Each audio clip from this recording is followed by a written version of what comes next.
ምንድነው የሚባል? ለምድራችን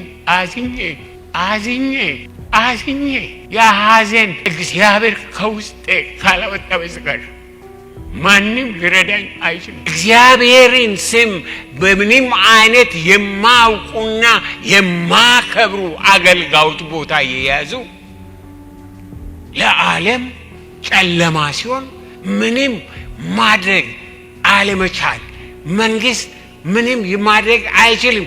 ይሄ በመካከላቸው ያለው እሾህ የሚዋጋ ህብረትን የሚያጠፋ አንድነትን የሚያጠፋ ነገር በዘመናችን መነቀል አለበት። ሰላም ጤና ይስጥልን ቤተሰቦቻችን፣ ይህ የሮማንስ ሮድ የዩቲዩብ ቻናል ነው። በቻናላችን አዳዲስና ወቅታዊ ትኩስ መረጃዎችን ይዘንላችሁ መጥተናል። እስከ መረጃው ፍጻሜ አብራችሁን ቆዩ። ቻናላችንን ሰብስክራይብ ያላደረጋችሁ ሰብስክራይብ በማድረግና የደውል ምልክቷን በመጫን አዳዲስ መረጃዎችን በፍጥነት ያገኙ። ቪዲዮአችንን ለሌሎች ሼር በማድረግ ቤተሰባዊነቱን ያጠናክሩ። የዘላለም እግዚአብሔር አሁንም እስከ ዘላለምም የተባረከ ይሁን። እግዚአብሔር ሁሉን ነገር እንደ ፈቃዱ ሁሉ ነገር ተፈሆኗል። የኛ ሚሽን ኢትዮጵያ እንድትፈወስ ነው። ይሄኛው ያኛው የሚባል ነገር አይደለም። ምድሪቷ ኢትዮጵያ ናት። ሁሉም ኢትዮጵያውያን ናቸው። ይሄ በመካከላቸው ያለው እሾህ የሚዋጋ ህብረትን የሚያጠፋ አንድነትን የሚያጠፋ ነገር በዘመናችን መነቀል አለበት። ስለዚህ ነገሩ ይቀጥላል ማለት ነው። እግዚአብሔርን እጅግ አድርገን እናመሰግናለን። አሁን በሶስቱ ከተሞች ላይ በጅማ፣ በነቀምት፣ በዛ በጎንደር ላይ ተደረገው እሱ ተፈጽሟል።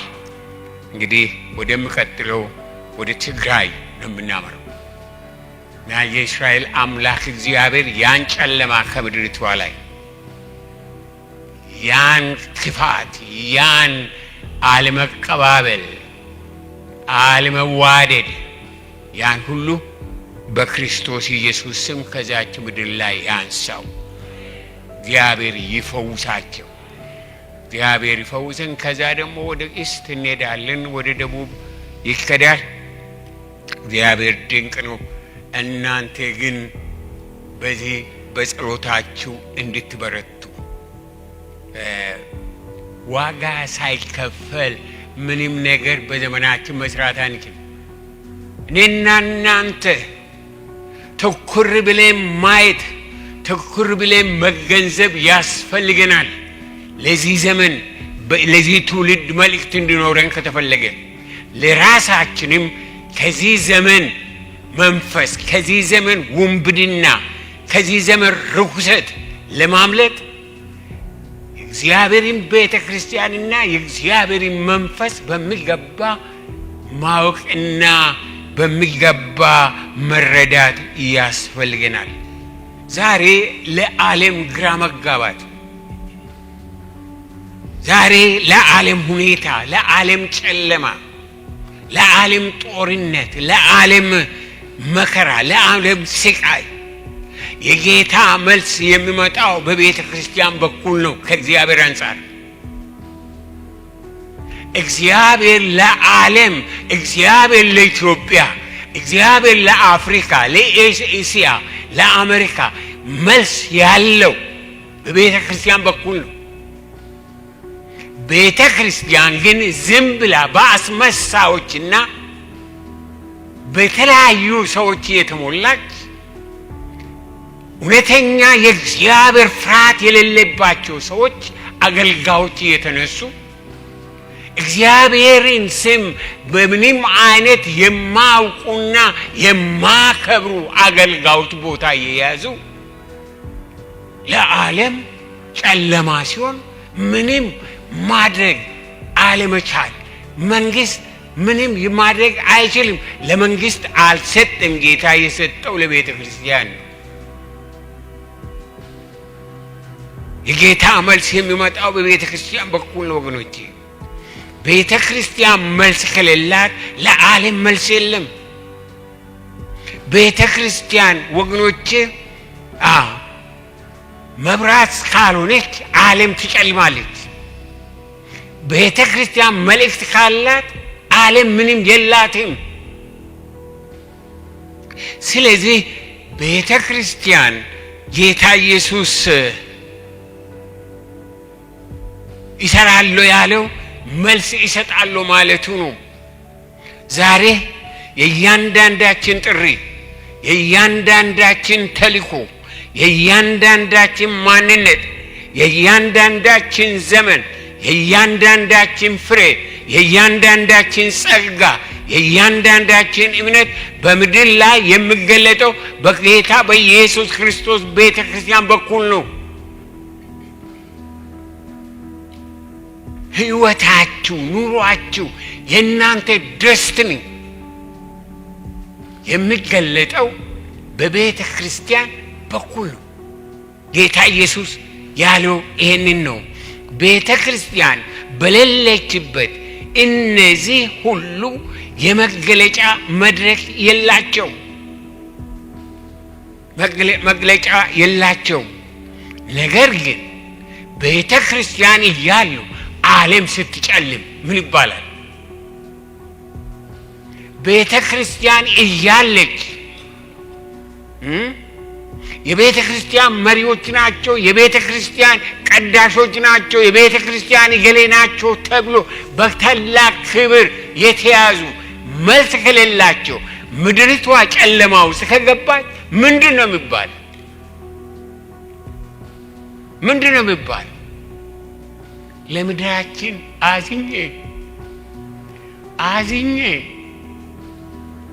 አዝኜ የሐዘን እግዚአብሔር ከውስጤ ካላወጣ በስተቀር ማንም ሊረዳኝ አይችልም። ለዘመናት የክርስቲያን ደሴት ተብላ የምትጠራው ለዘመናት አጋንንት ሲተበትባት የቆየ አጋንንት እያሰራት የቆየ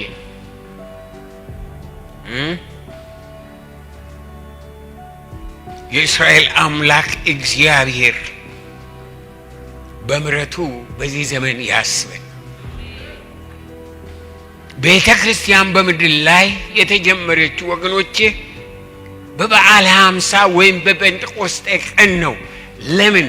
ጌታ ኢየሱስ ቤተ ክርስቲያንን በምድር ላይ ያን ቀን ያቋቋመበት ምክንያት በጴንጤቆስጤ ቀን በበዓለ ሃምሳ ቀን መንፈስ ቅዱስ በወረደበት ቀን ያቋቋመበት ምክንያት ቤተ ክርስቲያን ያለ መንፈስ ቅዱስ ሙላትና ምሪት የትም መድረስ እንደማትችል ምንም መልእክት ሊኖራት እንደማይችል ስለተረዳ ነው።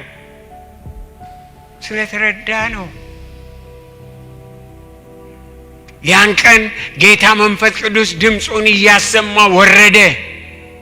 120 የሚሆኑ የጌታ ተከታዮች ከደቀ መዛሙርቱ ጭምር በመንፈስ ቅዱስ ተሞሉ። እንደ ድንቅ ነው! የእስራኤል ቅዱስ እግዚአብሔር ያሙላት በዚህች ቤተ ክርስቲያን ላይ ያምጣው። በናዝሬቱ በክርስቶስ ኢየሱስም በእያንዳንዳችን ላይ ያምጣው። ወደ እግዚአብሔር ዓላማ እንድንገባ፣ ወደ እግዚአብሔር ሙላት እንድንገባ፣ ወደ እግዚአብሔር አጀንዳ እንድንገባ ያሙላት የሰራዊት ጌታ እግዚአብሔር በዚህች ቤተ ክርስቲያን ላይ ያምጣው። ዛሬ ጥያቄ ሆነብን፣ ዛሬ የሚያጨቃጭቀን፣ ዛሬ የሚያጣላል ያ ነገር ሁሉ ሰከንደሪ ይሆናል። ያ ነገር ከእንግዲህ ማንም የማያስበው ነገር ታሪክ ሆኖ ለዘላለም ይከበራል። አዲስ ራእይ፣ አዲስ ምዕራፍ፣ አዲስ ታሪክ በእኔና በእናንተ ህይወት ይጀምራል። ክብር ለዘላለም እስከ ዘላለም ለሱ ይሁን። ጌታ መንፈስ ቅዱስ የኃያላን ኃያል ነው። የትንሣኤ አምላክ ነው። ከአብ ከወልድ እኩል ነው። መንፈስ ቅዱስ የዘላለም ቅዱስ ነው።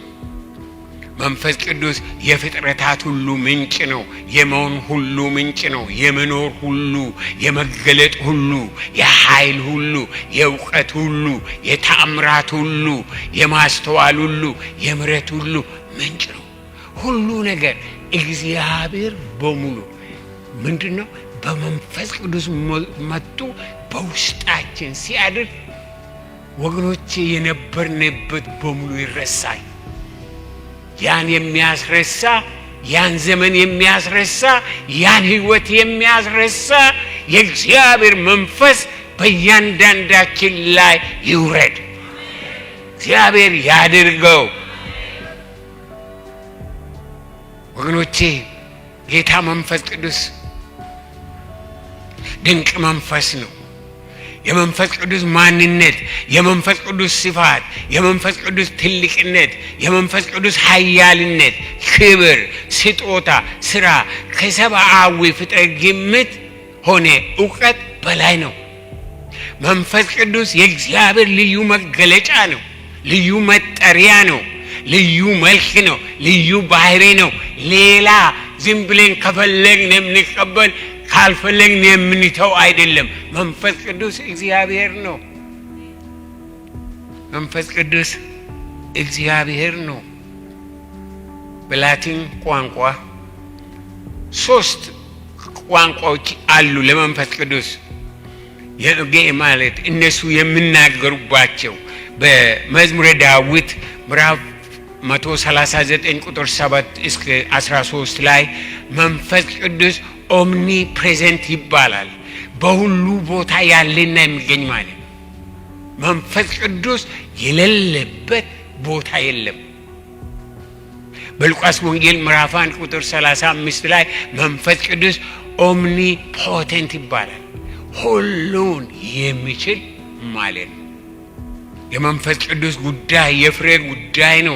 የፍቅር፣ የደስታ፣ የሰላም፣ የትዕግስት፣ የቸርነት፣ የበጎነት፣ የእምነት፣ የውሃት ራስን የመግዛት ጉዳይ ነው መንፈስ ቅዱስ። ስለሆነም እያንዳንዱ ሰው በግል ህይወቱ ጌታ መንፈስ ቅዱስ ማወቅ መለማመድ አለበት። ምክንያቱም አንዱ ስለሌላ ፍሬ ማፍራት አይችልምና ነው። መንፈሳዊ ህይወት የግል ነው። መንፈሳዊ እድገት የግል ነው። መንፈሳዊ ጉዞ የግል ነው። መንፈሳዊ ትጋት የግል ነው። ባል ስላደገ ሚስት ታድጋለች ማለት አይደለም። ሚስት ስላደገች ባል በመንፈሳዊ ነገር ያድጋል ማለት አይደለም። መንፈሳዊ ነገር የግል ነው። የግል ነው። እያንዳንዱ ሰው በግል መዳን እንዳለበት እያንዳንዱ ሰው በግል መሰጠት መሞላት አለበት። ጌታ መንፈስ ቅዱስ ጌታ ኢየሱስ ክርስቶስ ከ3 ዓመት ተኩል በኋላ ከሐዋርያቱ ሊነጠቅ ሲዘጋጅ ቃል የገባላቸው መንፈስ ቅዱስ በእናንተ ላይ በወረደ ጊዜ ኃይልን ትቀበላላችሁ፣ በኢየሩሳሌምም በይሁዳም ሁሉ በሰማርያም እስከ ምድር ዳርም ድረስ ምስክሮቼ ትሆናላችሁ ብሎ ተሰናበታቸው። ሀብት አላወረሳቸው፣ ንብረት ይህንን ያንን አላደረገም። ሌላ ነገር ያደረገው የለም። ቤት ቃል አልገባላቸው፣ ትዳር ቃል አልገባላቸው፣ ቢዝነስ ቃል አልገባላቸው፣ ጡረታ ቃል አልገባላቸው። ከ3 ዓመት ተኩል በኋላ ዲፕሎማ አልሰጣቸው። ምንድን ነው ያለው? ኃይልን ትቀበላላችሁ አለ። መንፈስ ቅዱስ በእናንተ ላይ በወረደ ጊዜ ኃይልን ትቀበላላችሁ። ያ ኃይል ነው ለዓለም ያስፈልገው። ዛሬ እኛ ስለሌላ ነገር ነው የምንዋከበው፣ ስለሌላ ነገር ነው የምንጨነቀው። እንዲህ የለም፣ ያ የለኝም፣ ይሄ ያልሆነልኝም፣ ያ ያልሆነልኝም፣ ጡረታ የለኝም፣ ገሌ እንደዚህ ነው፣ ገንዘቡ እንደዛ ሆነ፣ ኑሮ እንደዛ ሆነ። ይሄ የዓለም ትብታብ የዓለም ትርኪ ምርኪ ማለቂያ የለውም። ከዛ ነፃ የሚያወጣ የእግዚአብሔር መንፈስ በመንፈስ ቅዱስ ኃይል መሞላት ያ ያሳርፋል። አሜን። ያሳርፋል። እሱ ያሳርፈን። አሜን። ያሳርፈን። አዎ ይህን ጌታ ትቀበላላችሁ ያለ መንፈስ ቅዱስ የመንፈስ ቅዱስ የእግዚአብሔር ኃይል የጌታ ቃል የገባላችሁ ኃይል የእግዚአብሔር በመሆኑ በሰይጣን ላይ በፈተና ላይ በበሽታ ላይ በኃጢአት ላይ በሞት ላይ በስጋ ላይ በምድር ላይ በሰማይ ላይ ስልጣን አለው። በሁሉ ላይ ስልጣን አለው መንፈስ ቅዱስ። ምክንያቱም ጌታ የሚሰጠን ኃይል የሌላ አይደለም፣ እርሱ ራሱ የሚሰራበትን ኃይል ነው። እሱ ራሱ የተሞላበትን እሱ ራሱ ከሞት የተነሳበት ኃይል እሱ ራሱ የተገለጠበት ኃይል መንፈስ ቅዱስ ሌላ ነገር አይደለም። በዮሐንስ ወንጌል ምዕራፍ 14 ቁጥር 12 ላይ ጌታ ኢየሱስ ክርስቶስ እንዲህ አለ፣ እውነት እውነት እላችኋለሁ በእኔ የሚያምን እኔ የማደርገውን ሥራ እርሱ ደግሞ ያደርጋል፣ ከዚህ የሚበልጥ ያደርጋል። እኔ ወደ አብ እሄዳለሁና በእኔ በኩል ትሄዳላችሁ፣ በእኔ እኩል ትራመዳላችሁ፣ ታገለግላላችኋል። ሃው ካም እንደ ሥጋ ለባሽ ከጌታ ከኢየሱስ ክርስቶስ እኩል ሊያገለግል ሊያደርግ ይችላል? ምክንያቱም ጌታ ኢየሱስ ውስጥ የሠራው ጌታ መንፈስ ቅዱስ እሱ ቃል የገባልን መንፈስ ቅዱስ ነው። ይቅርታ ጌታ መንፈስ ቅዱስ የሚሞላን በጌታ በኢየሱስ ክርስቶስ ጌታ ኢየሱስ የሰራውን ሥራ በእኛ ደግሞ ሊሰራ ፈልጎ ጌታ ኢየሱስ ክርስቶስ በሥጋው በምድር ላይ እያለ መንፈስ ቅዱስን ሰማ፣ መንፈስ ቅዱስን ታዘዘ፣ መንፈስ ቅዱስን አከበረ። ስለሆነም ጌታ ኢየሱስ ክርስቶስ በመንፈስ ቅዱስ ኃይል ያደረገው ያላደረገው ነገር የለም። እኛም ዛሬ በምድር ላይ የሚኖረን ምስክርነት የሚኖረን ፍሬ የሚኖረን መልእክት ምን ያህል መንፈስ ቅዱስን በሕይወታችን እንደምንሰማ በሕይወታችን እንደምናከብረው በሕይወታችን ምን ያህል እንደምንታዘዘው በሕይወታችን ምን ያህል እንደምንፈራው የሚያሳይ ነው። Your life, your Christianity, the reflection of your being, የማንነታችን ክርስትና ሕይወታችን የሚያመለክተው ምን ያህል መንፈስ ቅዱስን እንደምናውቅ፣ ምን ያህል ከእሱ ጋር እንደምንሄድ፣ ምን ያህል እርሱን እንደምንሰማ ነው። ወገኖቼ ይሄ የሚያስደንቅ ነው። ሁላችን ልብ እናድርግ። መንፈስ ቅዱስ ስንል ስለ እግዚአብሔር መናገራችን ነው። የመንፈስ ቅዱስ ኃይል ስንል ስለ እግዚአብሔር ኃይል መናገራችን፣ ስለ እግዚአብሔር ኃይል ከሁሉ በላይ የሆነ ኃይል ጌታ መንፈስ ቅዱስ የሚሞላን በጌታ በኢየሱስ ክርስቶስ ሕይወትና አገልግሎት የሰራውን ሥራ በእያንዳንዳችን ሕይወት አገልግሎት ሊደግም ፈልጎ እኔ መቶ በመቶ እርግጠኛ ነኝ። ሪቫይቫል በዚህ ቦታ ከመጣ በዚህ ጉባኤ ላይ ከመጣ ስቁጭ ያላችሁ ምንም በቃ የማትሉ ያ እሳቱ ሲነካችሁ ታሪካችሁ ለዘላለም ይለወጣል። ታሪካችሁ ለዘላለም ይለወጣል። አንድ ጊዜ ይህንን ብዙ ጊዜ ነግሬያችኋለሁ።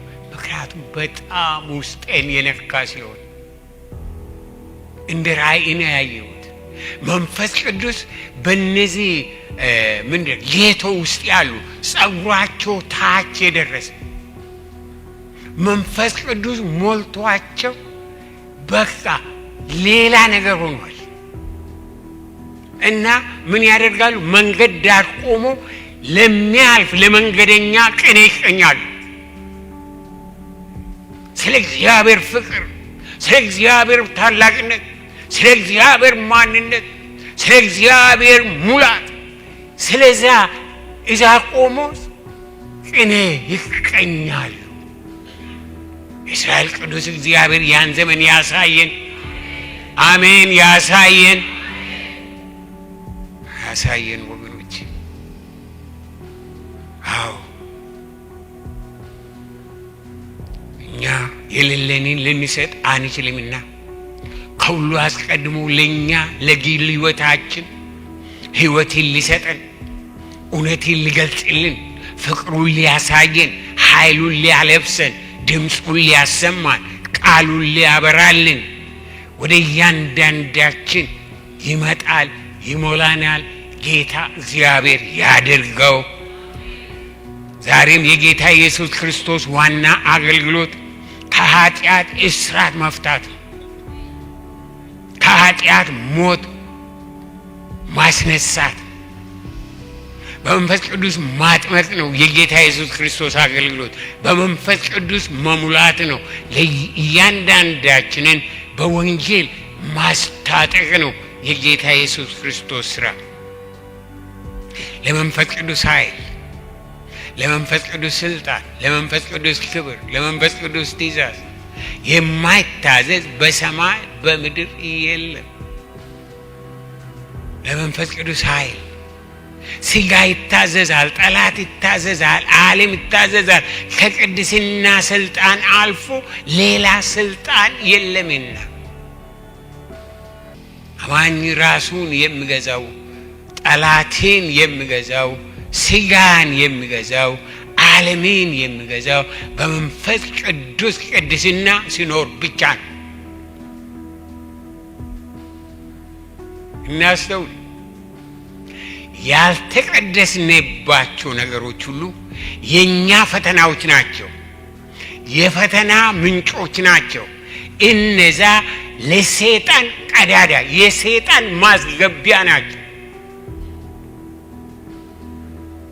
ያልተቀደስንባቸው ሁሌ ይከተሉናል። ጠላት በዛ ነው የሚያጠቃል፣ በዛ ነው የሚቀርበን። ሌላ ሐሳብ ይዞ የሚመጣው ሌላ በቃ ትርክምርኪ ነገር መጥቶ በእኛ ላይ የሚያራግፈው በዛ ፈተና ነው። የምንፈተንባቸው ነገሮች በሙሉ ያልተቀደስንባቸው፣ ለእግዚአብሔር 100% ያልሰጠናቸው ጉዳዮች ናቸው። ለእግዚአብሔር አንዴ ከሰጠን ወገኖቼ ከዛ ነፃ እንወጣለን። ያልተቀደስንባቸው ነገሮች ሁሉ ይገዙናል፣ ያስሩናል፣ ያሰናክሉናል፣ ይጥሉናል፣ ያራቁቱናል፣ በጌታ ላይ እንድናጎረመርም ያደርጉናል። የሚያደርጉ ክርስቲያኖችን አልሰማችሁም? እኔ እንደዚህ ብዬ ጸልዬ ይህንን አድርጌ ጌታ ምንም አላደረገ ያጎረመርማል። ማጉረምረም ለሰይጣን መስዋዕትን ማቅረብ ነው። ደስ ይለዋል።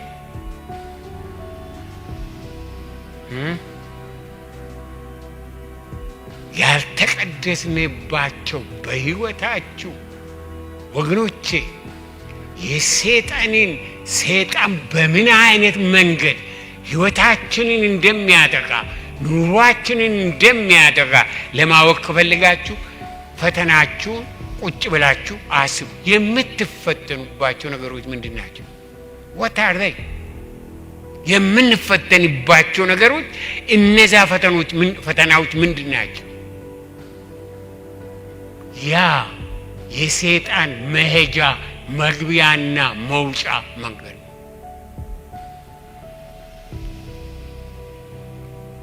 በተቃራኒው በተቀደስንባቸው ነገሮች ሁሉ ስልጣን አለን፣ ድፍረት አለን፣ እምነት አለን፣ ሰላም አለን።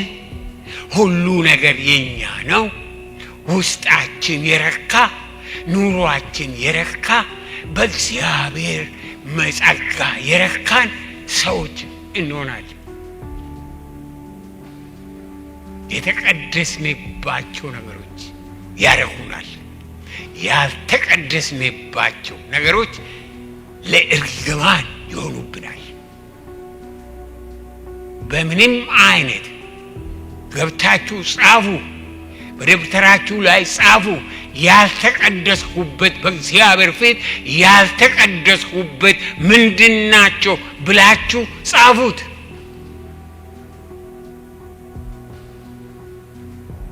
እንን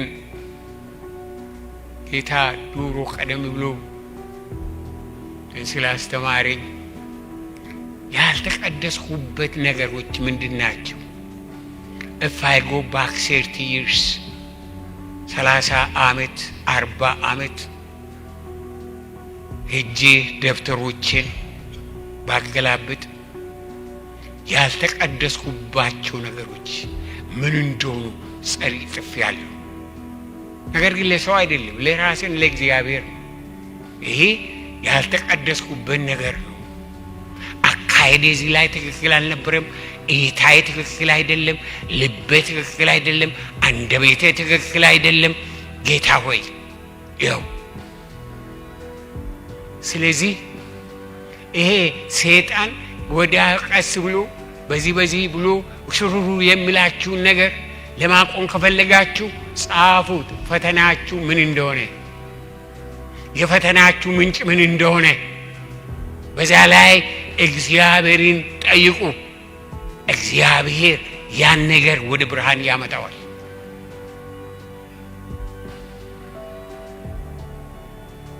በዛን ጊዜ ድፍረት አለን፣ እምነት አለን።